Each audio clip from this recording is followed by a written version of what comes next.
Welcome to Phrasal Verb Practice.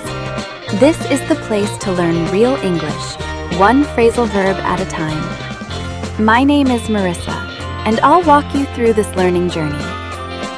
Hello everyone, trust you're all well. In today's session, we'll cover and practice the phrasal verb cut up. So let's start by talking about how we actually use cut up in real life. This phrasal verb has a few different uses, and the situation usually tells us which one we mean. First, we use cut up when we're talking about cutting something into smaller pieces.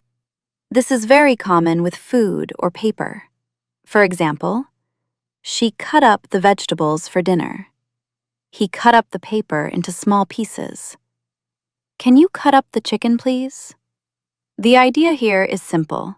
Something whole becomes many smaller parts. Now, there's another way we use cut up, and this one is more informal. We also say cut up when people are being playful or silly, usually joking around, not being serious. For example, the kids were cutting up in the living room. They were just cutting up, nothing serious. Stop cutting up and pay attention. Here, no one is cutting anything. It's all about behavior. There's one more meaning you might hear, and this one is emotional. When we say someone is cut up, we mean they're really upset or emotionally hurt. This is usually used in the passive form. For example, he was really cut up about the news. She felt cut up after the argument. They were cut up by what happened. So the shared idea behind cut up is being broken into parts, sometimes physically, sometimes emotionally, sometimes in how people act. Now, just quickly, let's connect this to other languages. In Spanish, it can be cortar en pedazos, bromear, or estar muy afectado.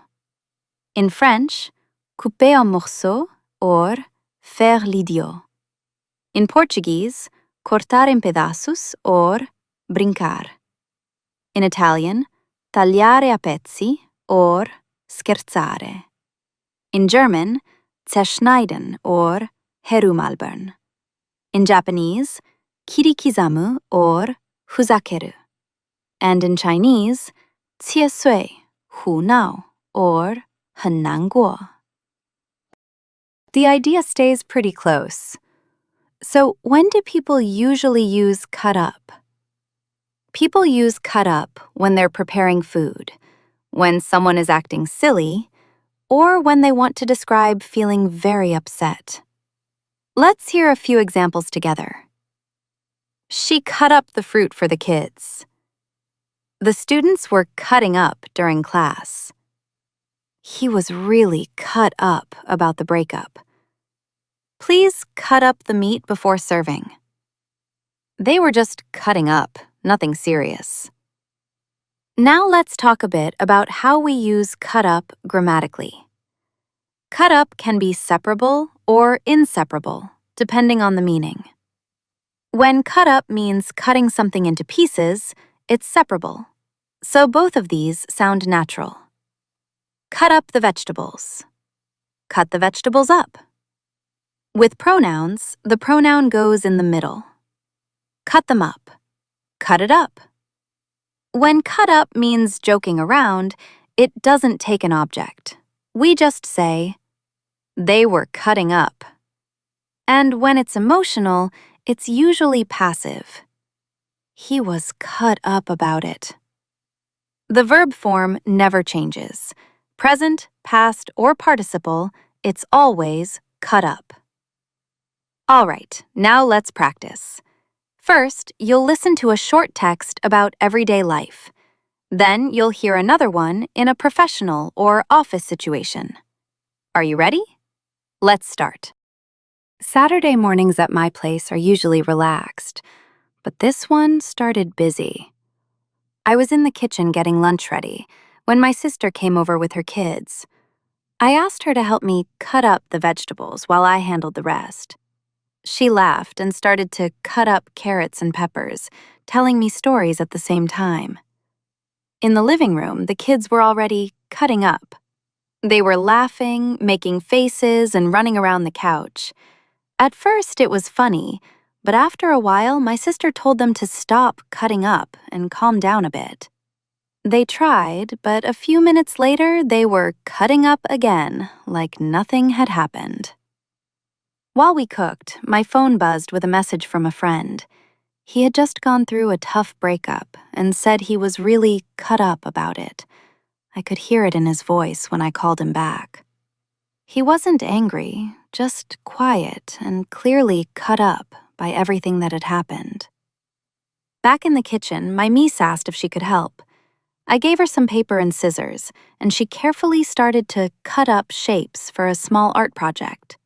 She focused so hard while she cut up hearts and stars that the room went quiet for a moment. Later, during lunch, the kids started cutting up again, telling jokes and laughing with their mouths full. We couldn't help but laugh too. Sometimes a little cutting up makes the day lighter. In the afternoon, I sat down with an old box of photos. Some memories were sweet, others were painful. A few pictures left me feeling a bit cut up, especially the ones tied to people I no longer see. I didn't rush it. I just let myself feel cut up for a moment. By the end of the day, I noticed how often cut-up moments show up in everyday life. We cut up food. Kids cut up when they're happy. And sometimes we feel cut up inside. It's all part of being human, and somehow, it all fits together. Great, that was the first text. How many times did you hear the phrasal verb of the day? Now let's move on to the second text. The day started with a tight deadline and a full calendar. In the morning, our team gathered to prepare materials for a client review.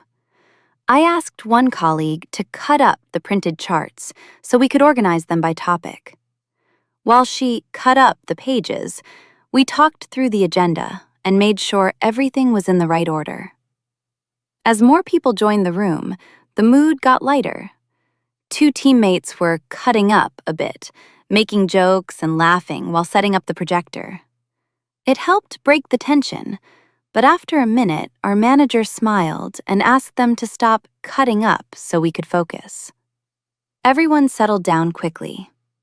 During the meeting, one section didn't land well with the client. Afterward, we regrouped and decided to cut up the presentation into smaller sections and rebuild it. We literally cut up the slides, spread them across the table, and talked through what worked and what didn't. That process made the next version much clearer. Later that afternoon, I checked in with a teammate who had received some difficult personal news.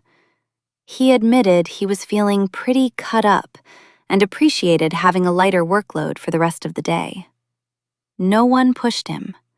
We all understood what it's like to feel cut up sometimes, even at work. Before the final call of the day, the team energy shifted again. People started cutting up in the chat, sharing quick jokes and reactions while we waited for the client to join. It was brief, harmless, and honestly helped everyone relax. After the call, we wrapped up by reviewing next steps. We agreed to cut up the remaining tasks into smaller pieces so no one felt overwhelmed. As I shut down my computer, I thought about how natural it all felt. In one day, we had cut up documents, watched people cutting up for fun, and supported someone who was emotionally cut up. Workdays aren't just about tasks and meetings. They're also about people, moments, and knowing when a little cutting up helps and when someone just needs space because they're cut up inside. Great, that was the second text, and that's all for today. Thank you so much for following this channel, and we'll see you next time. Bye-bye.